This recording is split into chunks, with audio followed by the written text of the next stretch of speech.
Terrell divided taxonomy into following three branches, that is alpha taxonomy,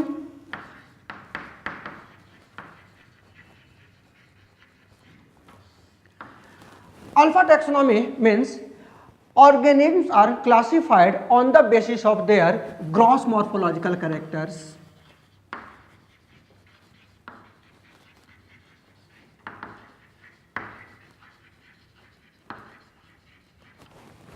Another one is beta taxonomy.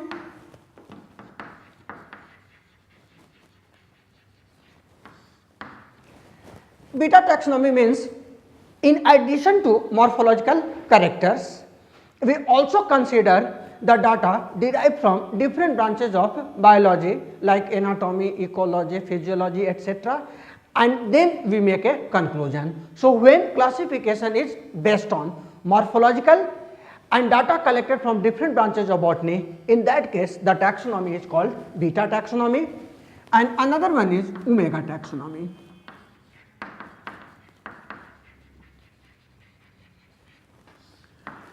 Omega taxonomy means biochemical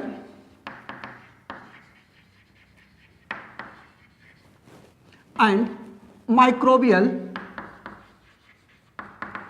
evaluation of characters.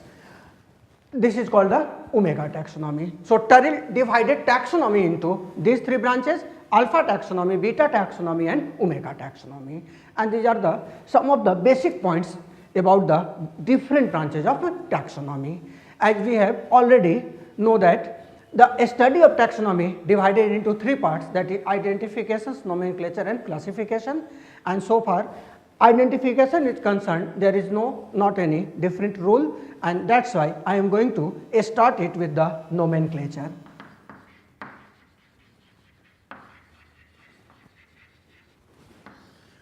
Nomenclature means application of correct name to single organism or a group of organisms. And for this nomenclature, we already know that the recent rule is the binomial nomenclature. And first let me explain about the history of the nomenclature. Before binomial nomenclature, there was the rules of polynomials nomenclature.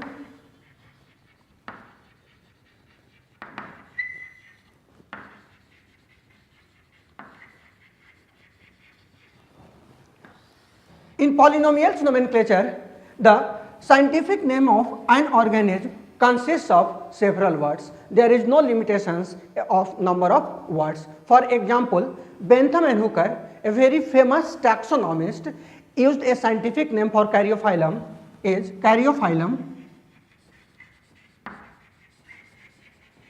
Saxatilis, Gramineus, Folis, Ambulantis, Corymbus. This is the scientific name of Caryophyllum. The basic aim of this classification is that in the name of organism there should be a terse description also. So, here just see this, the meaning of this nomenclature is Caryophyllum is a plant which grows on rocks, has grass like leaves and have umbel or corymb type of inflorescence. This is the idea behind polynomials nomenclature. But the main demerit of this system of classification, this type of nomenclature is it is very hard to remember, it is very hard to learn, and that is why through a series of discussions taxonomists decided that this system of nomenclature should be replaced, and the original idea of binomial nomenclature was given by Caspar Bohil.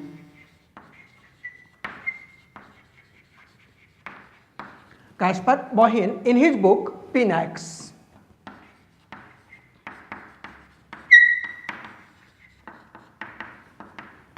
First of all, advocated about the binomial nomenclature. Binomial nomenclature means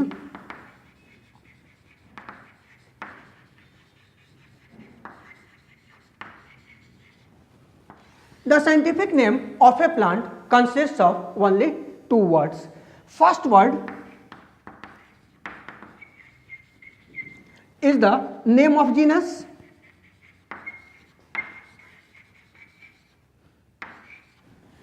and it begins with capital letter.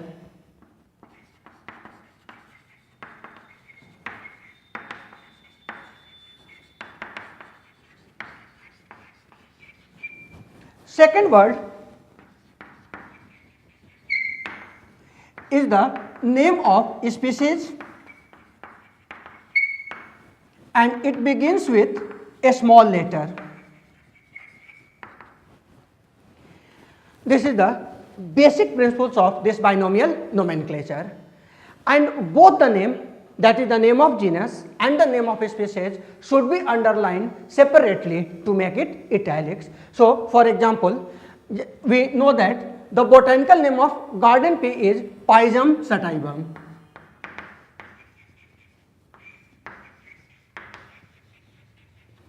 So, this Pyzium is the name of genus, sativum is the name of species. This is genus, this is species, and this is the right method of writing the scientific name of a plant, and this is the basic idea of binomial nomenclature. But when Caspar Bohin proposed this idea of binomial nomenclature, nobody just given attention to his idea. But later on, Carolus Linnaeus get influenced, and he also supported the binomial nomenclature, and that's why with binomial nomenclature we attach the name of the Carolus Linnaeus. But the first idea was given by Caspar Bohin, but the idea of binomial nomenclature was established by the father of taxonomy, that is the Linnaeus, Carolus Linnaeus.